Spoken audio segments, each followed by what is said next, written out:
So beyond just scaffolding, I had to learn that I had to gain buy-in, even with this really great group of kids that were great thinkers and very creative and capable of so much. I still had to earn buy-in with them.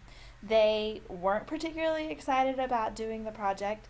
They um, were kind of standoffish, and it took me close to 3 or 4 class periods to really get them moving and going with the project.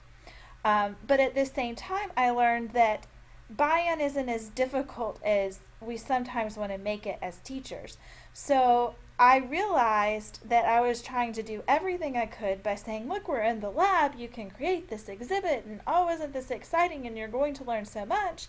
And then I sat down with them one class period and said, do you understand what it means to have an authentic audience? That we are going to have people visit your museum, and learn from it. And they asked me several questions. Well, how are we going to do this? Well, who's going to come? Do you mean my friends are going to come and see this? Yeah, your friends are going to come and see this and see your work. And they found that more intriguing. And then also there's simple things like, oh, so we're going to get to miss a whole day of school and be with you in the lab. Yes. And could we order pizza for lunch? Yes. And that reminded me in those conversations that these are kids. They're still kids. And sometimes free pizza, it works for buy-in. And it kept me, that type of moments kept me grounded in such a large, big project that I wanted them to do things that are really difficult for a 16-year-old to do. And that I had to be reminded that I'm asking them to do something that they're just learning how to do also. I think it's very easy when you especially are working with gifted students that are capable of so much to forget that they're kids.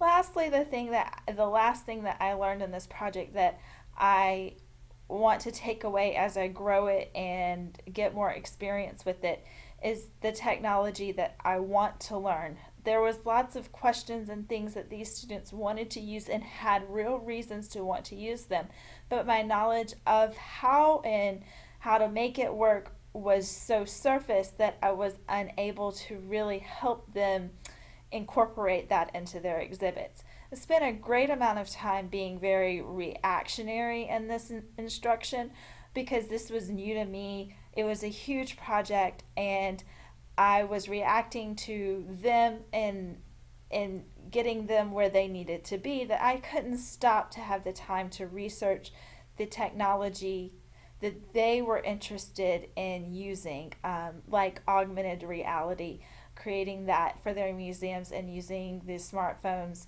as part of their exhibit.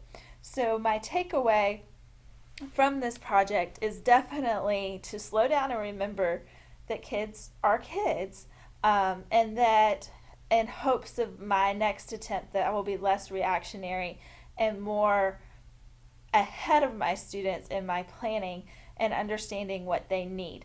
I learned on the fly how much scaffolding they needed. I learned on the fly how to get buy-in, and I was lucky because I had such a great group of kids. And so going back to try again, I definitely would know those things that I wouldn't have known without doing the project, and then also learning the technology.